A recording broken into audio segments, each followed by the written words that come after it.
Hey guys, it's Blitzballer King here. Thought I'd do another update video on the car. Done a few things since I last made one. So today, actually, this arrived. That's the gearbox mount. It's a new one. It's just got rubber inserts in there. The old one I had pretty knackered rubber inserts, and they're pretty hard to find. So that one came from Thailand. As you can see, I've been doing a bit of painting. It's actually various nuts and bolts. So I'm actually, I've got all my bolt trays, so 4 or 5 of them there, and I've been going through and wire wheeling them, sinking them, and then painting the tops on them.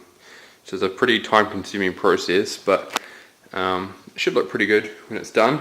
My friend got his RX-7 all fixed up, got new bearings and fitted new front pads and stuff, so that was going the other day, which is pretty cool.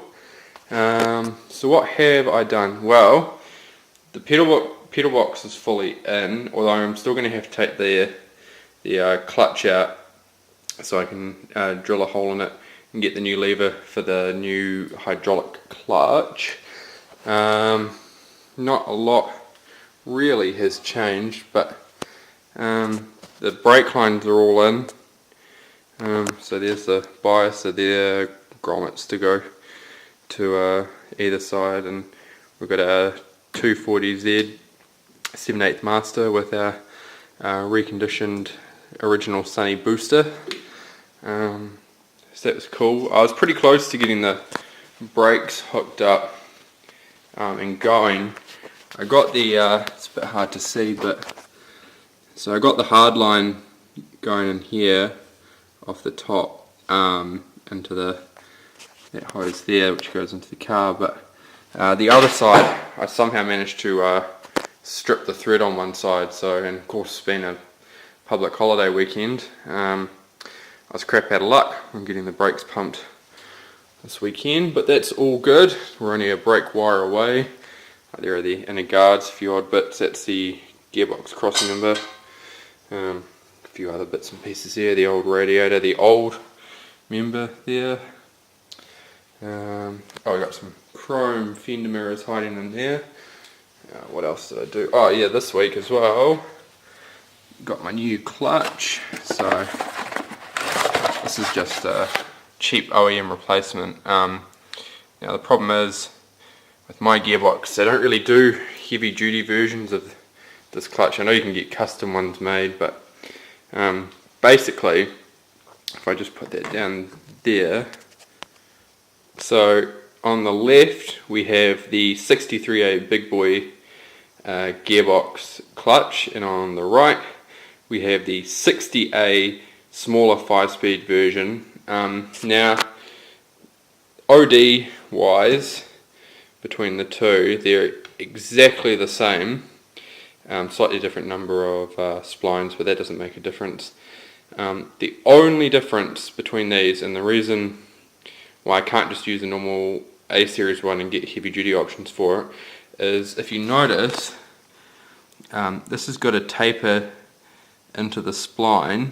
Now keep in mind that the OD of this is actually the same, so but yeah, this has got a taper and this one doesn't, and that's because I'll get this bike out of the way, the 63A gearbox that I'm replacing my old unit with uses an L series, which is found in your 240s, your Skylines, uses an L series input shaft, so it's a bigger diameter spline versus the smaller one. So that's pretty much the only thing I can get for this gearbox. I can still use a normal A series pressure plate, or cover plate, sorry.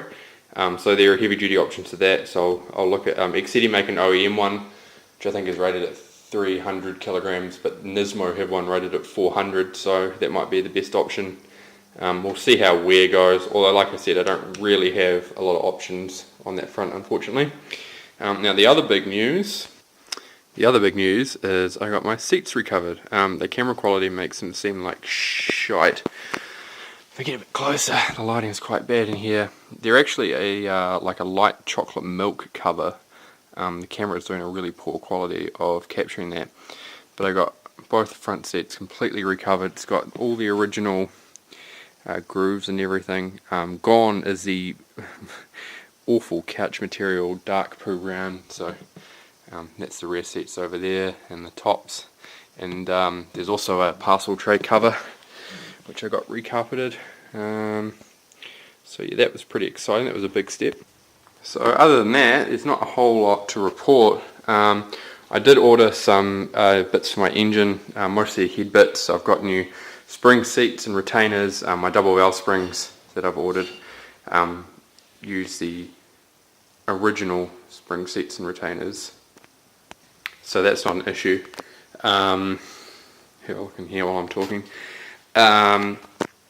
What else did I order? New push rods, new lifters, just replace the old worn out ones. The old engine actually only done about 150,000 odd Ks. So it's actually pretty fresh as far as Datsun engines go, but can't be too careful. What else did I order?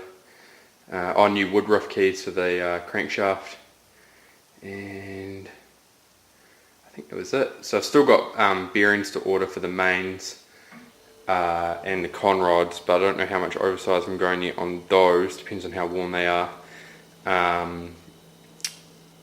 So yeah, and then I've got some full ARP kit for the engine, which I'm looking at ordering. I've got an electronic distributor on the way as well, which will make a huge difference to reliability. So yeah, we're coming along. Still got to order pistons, still got to order con rods and a few other bits and pieces, but the engine's coming along.